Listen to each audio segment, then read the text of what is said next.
Welcome to Good Game. I'm Hex. And I'm Bajo. What kept you busy this week, Bajo? I cleaned all the screens in my house, Hex, and also hung out with the cats. How about yourself? I hung out with my cats as well and played some games, and then I went to the museum. Now we're all caught up, how about we review some games, starting with a quest worthy of a king.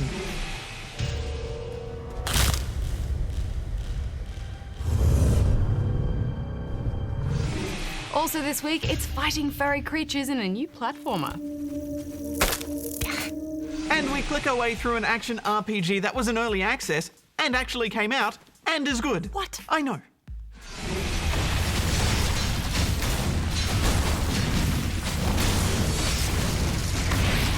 But before all that, can you name the game for this week?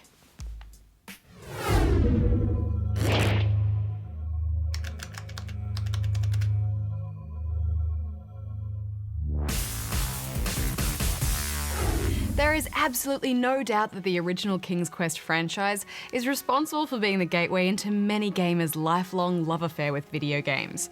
It was funny, it was challenging, and it took players on a true adventure. Now ride! Of course, taking a series like this and updating it risks spoiling the precious memories and experiences so many people had with the original King's Quest. Risky business indeed. Thankfully, the game is in good hands with developer The Odd Gentleman and has been published by original creators Sierra Entertainment, so you know it has the royal seal of approval. Yes, this is King's Quest for a new age.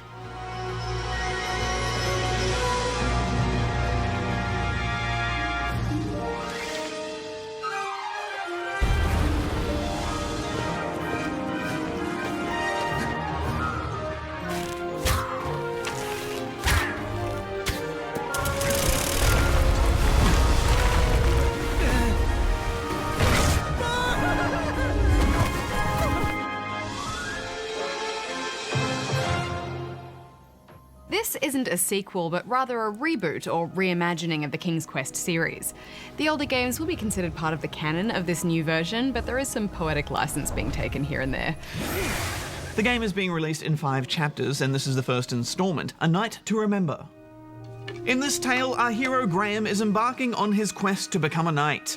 But the story is recounted beautifully by an older Graham, voiced by Christopher Lloyd. I hope this old cap will be remembered for far more than the action tattered across its brim, sewn into the seams of many hidden adventures. To his daughter, Gwendolyn. King Edward was so proud that you returned his lost treasure that he made you king. Everyone knows that part. Yeah, it very much reminded me of The Princess Bride, where you hear frequent interruptions from Gwendolyn as the story is told. Nestled beneath a slumbering pile of teeth and claws was... Fabled mirror. Oh, so you remember this part of the story. Well, dragons are my favorite. Is it just a coincidence then that the game also features the voice of Wallace Inconceivable, Sean? That would be inconceivable. I can tell you're like me, a creative thinker, an intellectual. To win this competition, you'll need to prove that your talents are more powerful than their strength, agility, and speed. I mean, this was already ticking so many boxes for me, Bajo. There's great voice work by Zelda Williams, too, who is the daughter of the late Robin Williams. I'm a woman of action, if you couldn't tell. Quiet towns don't pay the bills. What did you think of the look of the game? So beautiful, Bajo. Screenshots galore. It does feel like you're playing through pages of illustrations from a fairy tale, doesn't it? Yeah. Although that cell-shaded art style instantly calls back to Telltale's games for me, which is interesting because I know they were recently on board to create a King's Quest game, but then it was cancelled. Curious. The thing that instantly struck me about this game was just how intuitive the controls were. You begin your adventure with this epic prologue through a cave with a dragon. There are puzzles and action sequences, but it's all really easy to navigate. You rarely get stuck on anything, and the controls are simple and straightforward. It's great design. It is. I was a little bit worried that the puzzles might be a little bit too simple. The solutions early on are simply just to hide or use an axe to chop down a tree, for example. But further into the game, it really does become about the quest and the various mini-quests and puzzles you have to solve along the way. Uh-oh. Oh, dear. Not good. And it does get trickier. Ultimately, you're on a quest in hopes of becoming king. So I liked that you're tested for speed, reflexes, morals, Treating my opponents with respect. cunning. Who is the only knight competing in the tournament that speaks multiple languages? Manny, We're friends, you know. We have kind of an alliance. Yes, all the noble traits a good and brave king will require. And they use clever design devices to stop you from retracing your steps too much too. There are pathways that connect up with others so that you find quick ways to get between locations, or shortcuts will be created for you. Ah, a shortcut. No skippable dialogue, though. I mean, there aren't really any lengthy dialogue scenes, which is something that a lot of adventure games do suffer from. But after you've heard or seen something once, you should be able to skip it if you accidentally press it again. That odd horn seemed to be missing some sort of mouthpiece. That annoyed me a bit. Yeah, me too. You have a very basic inventory for items you pick up along the way. No complex puzzle solving by way of combining various objects, however. King's Quest instead throws an element of player choice into the mix, which will have ripple effects later on. For example, choosing how to deal with this dragon at the start of the game. I had 3 choices in front of me. Any would clear my path to safety, and all would have rippling consequences. Or choosing to leave money for an item you take from a shop. I mean, you will probably need that money later on for valuable quest items. But you may also need the help of the shop owners. Hello there, and good afternoon. How much for that gardening tool? I love it when there's a bit of stress placed on your own moral judgment and how you choose to behave. Yeah, especially since, in many ways, as the story is being told, it's shaping young Gwendolyn too, who is always listening and learning. She essentially reflects your actions back at you. You're just too adorable to fight, Mr. Springbottom. At the heart of the game, there's some really great writing too, with personality and humour. What is brewing in that cauldron? Is it a transfiguration elixir? Is it an invincibility potion? If I drink it, will I understand the language of creatures? Will I sprout the wings of an eagle? Or a fly? Oh, this teeth-whitening potion. Oh, there are such wonderful character interactions in this game, aren't there? And emotion. You learn hard lessons, but they really give the experience a sense of depth and meaning.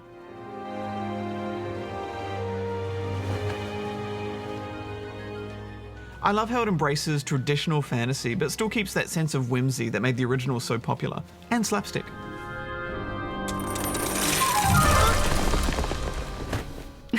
Yeah, it comes down to those great choices they've made to keep this game true to the original. Drawing references from the early games, yet bringing it to life in a way that feels fresh and modern. I do think there is room for it to be a little more challenging though, so hopefully it ramps up in future episodes. I think that's fair. The important thing is that the spirit of the franchise is captured so perfectly though, right down to the feather in Graham's cap. The art, music, writing, and game design all come together so perfectly to breathe new life into a much-loved classic. For me, this is 4.5 out of 5 stars. Yeah, I agree. This is just beautiful work, and I think it will impress fans of the original and newcomers alike. I'm giving it 4 stars. Now let's Vamanusi from this Meadowland, Mr. Fancy Cakes. It is go time. And now we go to the news with Goose. Here's what's making headlines. A Reddit user who previously beat Dark Souls using a Rock Band controller and Donkey Kong bongo drum set has added to his unusual repertoire by beating Dark Souls using nothing more than the sound of his own voice. Left. Walk. Attack. Benjamin Gwynn used software called Voice Attack to translate his spoken commands into keyboard inputs. According to Benjamin, it was by far the hardest run he had ever completed, taking just over 30 hours, compared to his next hardest Souls run, which only took 13 hours. Attack. Stop. To this year's Dota 2 International Tournament now, and with the event coming to a close recently, the winners have emerged as North American team Evil Geniuses, who beat Chinese team CEDC in the final 3-1. The win makes the Evil Geniuses the first American team to ever grab victory in the competition. Not only that, but the 5 members of Evil Geniuses will share in the record first prize of $6.6 million. Congratulations.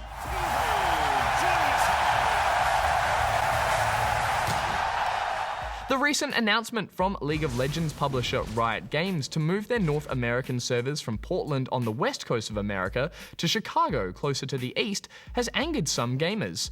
While the centralization of the servers will mean less lag time for the majority of players, pro players on the west coast are concerned they will now have to train for upcoming competitions in a much laggier environment, with many jumping on Twitter to decry the move, some saying they will never play again. Hey, try living in Australia, guys. Shut down. And that's all for this week.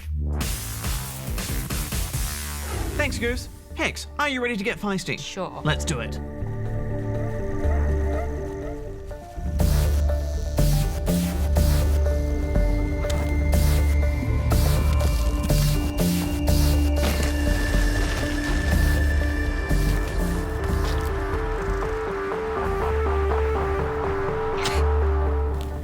So let's get the obvious comparison out of the way first. This game looks a lot like Limbo. Yes, but to be fair, Feist has been in development for 7 years, so they actually started work on it before Limbo was released. True, but while Limbo was in development, so was Feist. Okay, so we don't really know who influenced who, but let's just agree that they both look similar and they both look great. You play as Feist, or at least you play as this little furball who I assume is called Feist. I never actually say that that's his name, but he seems like a Feist. I'm not sure if Feist is a boy or a girl. Well, I think from what we know of video games, if something is a girl, you put a bow on its head. That does make sense. Well, little Feist has been trapped in a box by these jerks, who also seem to have his feisty friend captive. Worse still, they seem to be keen to eat you both for lunch. But being the feisty Feist that he is, he heads off to rescue his friend. Feist can jump, grab things to use or throw, and push stuff. He's also quite a floaty little fellow too, so this isn't really about tight platforming, but more about taking a walk through a very eerie, very lethal forest. As you progress, you'll come across a whole bunch of nasty creatures. From these stabby guys, to these shooty guys that you can grab and use as a gun. Surprise worms. And spiders. Lots of spiders.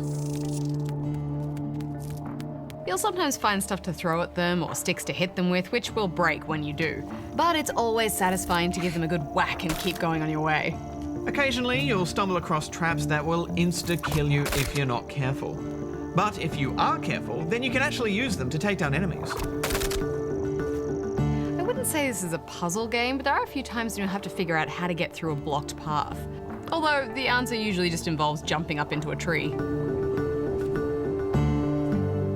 This is a pretty short game, but I do like that even in that short time, they try and throw new ideas at you that don't overstay their welcome. Like these sticky blobs. They show up in one area, help you climb a few rocks, and then you never see them again. At the end of most of the levels, you come across one of those jerks as a kind of boss fight, and these all play out really differently.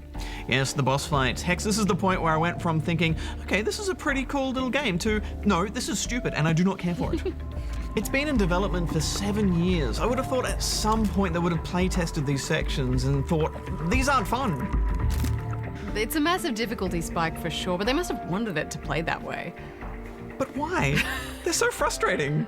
And that's mostly because you can't tell how much health you or the boss has. And it doesn't give you any indication that you're actually doing damage to them either. Not to mention that they don't follow the 3-hit rule. It's just some randomly large amount of hits. Yeah, it just seems like you're not doing any damage to them, which doesn't make for satisfying combat. And in the end, I wasn't a fan of that floatiness as well. Sometimes you'll get hit and then uncontrollably bounce between enemies until you die. Yeah, that frustrated me too. It just makes the game feel very clumsy. The animation and art style is a strong point though. The shifting colours of the forest and the smooth animations and those great creature designs make it an easy game to look at, even if it isn't very much fun to play. What are you going to give it, Hex? I just didn't find the platforming or the puzzles very interesting. I mean, there is an undeniable charm to Feist, but without the gameplay to back it up, I'm giving it 2 stars. Yeah, this had a lot of potential, but I had a bad time. I'm giving it 1.5 stars.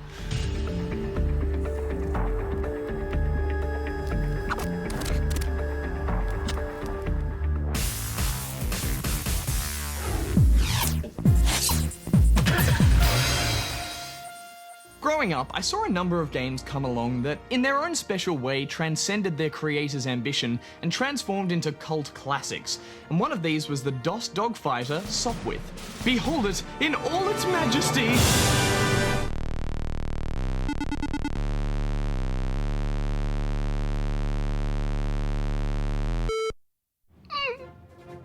Sopwith, or Soppy as we eventually came to call it, was created back in 1984 by David L. Clark of BMB CompuScience. It was initially used to show off the Imaginet proprietary networking system developed by the company that would allow for multiplayer.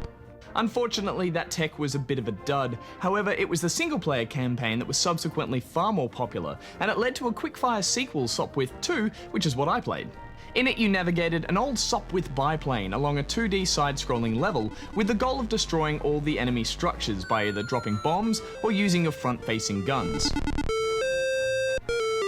A deceptively simple premise for what actually turned out to be a fairly complex little time killer.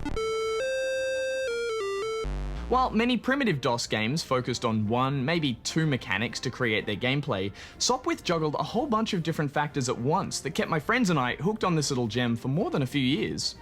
For instance, the game had an early take on physics, as bombs, debris, and stalled aircraft would all travel through the air with realistic inertia.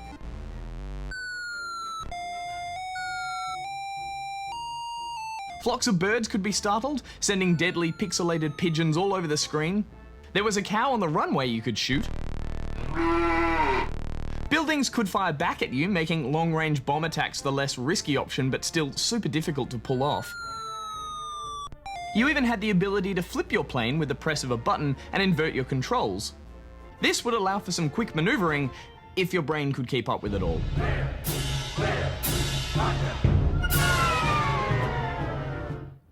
Mine couldn't.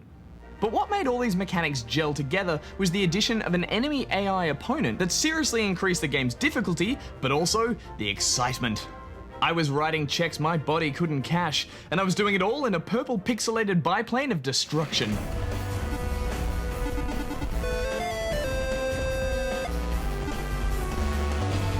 I remember all the drawn-out dogfights, the daring escapes, and the risky maneuvers through falling debris.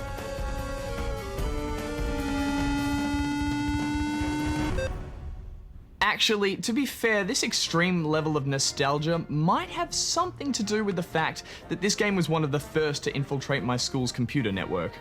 No one quite knows how it got there, but it wasn't long before whole classrooms were full of daring DOS pilots, all navigating their way across the 4-color CGA horizon, listening to that familiar jingle and Alt F4ing just as the teacher decided to walk to the back of the class and see what all the excitement was about. Sure, we may have missed out on some important mathematics theory or some essential essay writing skills, but if there's ever a day where I need a crack team of World War I biplane pilots that can fly it with just 2 buttons, I know exactly who to call.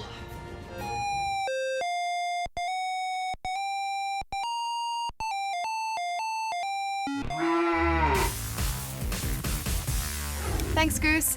Isometric click-em-ups seem to breed demon hunting games, which is fine by us when they're as good as Victor Vran. Zakharavia, the fallen city, the land of no return, where darkness won and we demon hunters lost.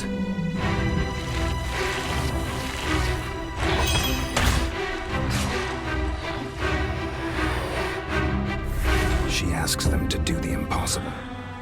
What they need now is a sliver of hope.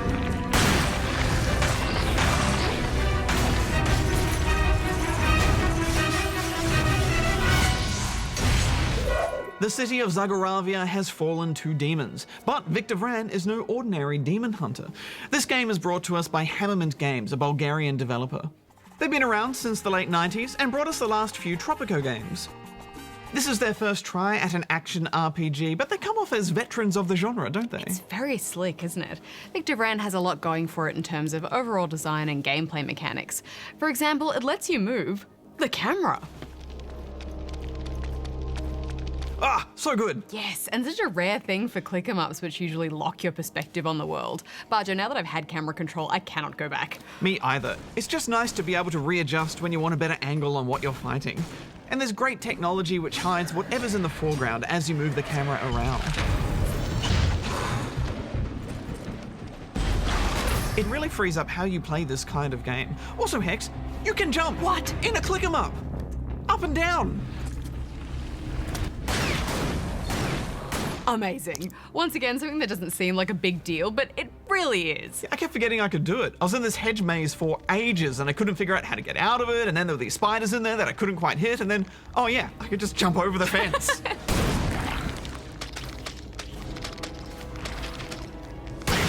There's so often in this genre of game you'll be limited by barriers and the environment. So you're always walking around stuff to get to other parts of the map.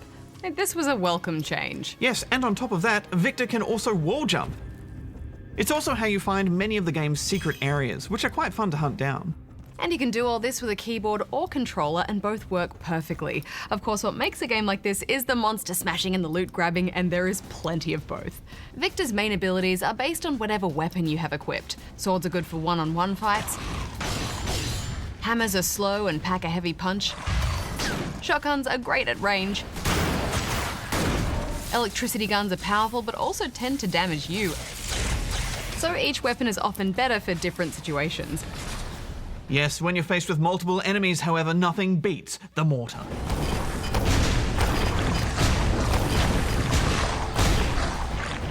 Oh, I love the mortar so much, Hex. I love charging up those shots and letting them fly. And towards the end of the game, I got a rare one, and it just became my go-to destruction machine.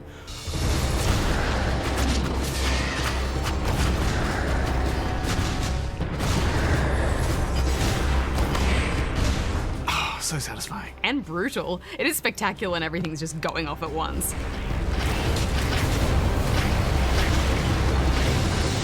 The visual effects are just fantastic. Yeah, absolutely. And all the abilities and weapons you use are empowered by cards that you pick up throughout the game. So if you're going for crits, it's time to stack those crit bonuses and watch everything explode. There's plenty to play with as well in terms of what kind of hunter you want to be. Leveling is at a perfect pace. You're always given a rewarding drip feed of options and gear too. There's a great balance of progression and combat. Yeah, and part of that might be because the game was in early access for many months before it was officially recently released. You really get the sense that the community has helped shape this game for the better. There's great monster variety too. There are a lot of spiders, of course, and they're fun to squish, but you also come across a good amount of demonic nasties to deal with. And they're often not easy to take down, combining debuffs and AoEs to make combat engaging.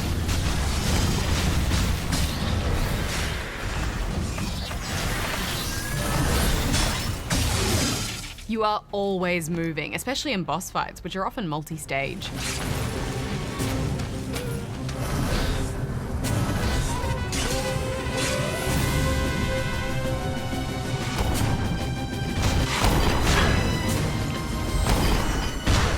Glorious combat, Bajo. It really is. There are also cards that give you overdrive abilities, and these have their own strategies and bonuses too. They are powerful abilities and often get you out of trouble, but really it's just more tools to customize your playstyle. The game also integrates combat challenges in a fun way. As you enter each area, you get a choice of hexes to activate. These are risk-reward options, such as periodically taking random damage, but you get a percentage of extra XP or loot drops. You're encouraged to turn these on for specific chest rewards, but you don't have to. It's just another way to let you push harder to get more stuff. Yeah, normally I don't bother with those kinds of challenges, but it just had that right balance of being difficult enough but also rewarding enough at the same time. Yeah, in fact, they've thought really hard about how to reward the player in general, haven't they? There are so many challenges in each area, and you'll often just complete a few by playing normally. And it's such a shower of glory too. Gold, XP, a chest. It's always exciting when they slam down into the ground. Yeah, it's obvious they've taken a few cues from Diablo and other games in the genre on that front, but it works well. And it's such a beautiful game too. The locations are detailed and crafted carefully. Oh look, a circus. And there's plenty of destruction.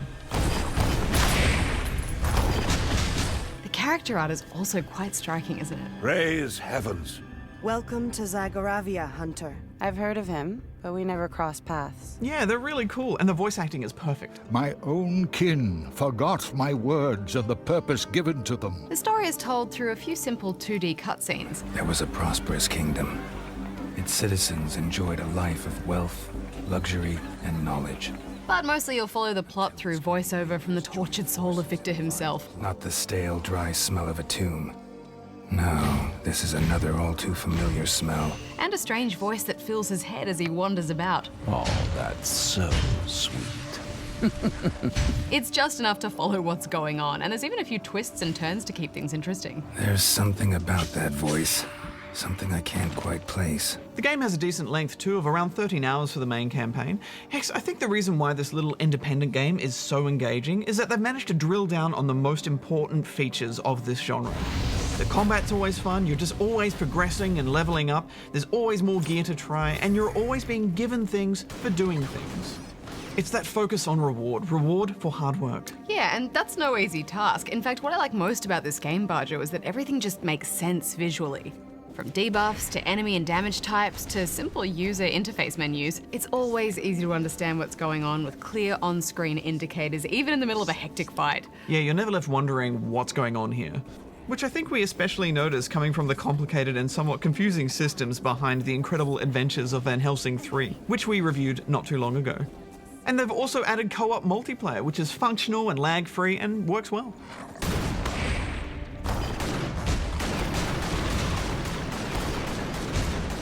We also have to mention too that there is an expansion on the way that is Motorhead themed. That's right, the 70s rock and roll band that is known for Ace of Spades.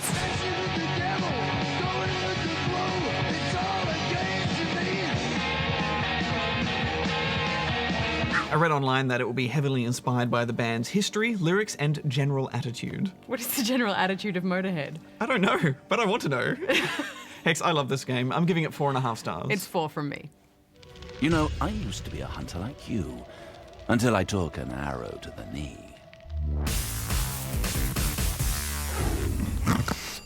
Crime.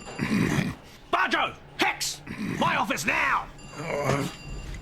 Boss, I know what you're gonna say. I don't want to hear it, Detective. You are both costing this department a fortune. Well, it's a tough case. I said I don't want to hear it, detectives. I got the mayor out there riding my ass trying to get me to clean up these streets, and what I got here? 2 washed-up sergeants who are costing me so much money. Look at this. Look at these bloody expense reports. You spent $80 on boxes of toothpicks. You got 170 jars of Pepto-Bismol. What even is that? The ulcer. You've totaled 7 patrol cars between the 2 of you. That's 3.5 each, and you've flattened a whole bunny petting zoo. Those bunnies had it coming. I continue to not want to hear it, detectives. I just want you to get out there right now and tell me one thing.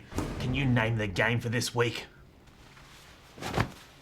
It was Mystery House from 1980. In the game, you are locked up inside a spooky house, and as the dead bodies start to pile up, your mission is to find out who is the killer, or become the next victim yourself.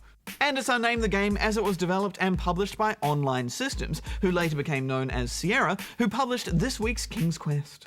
Next week on the show, we take a few deep breaths and dive into the 30 classic games of Rare Replay.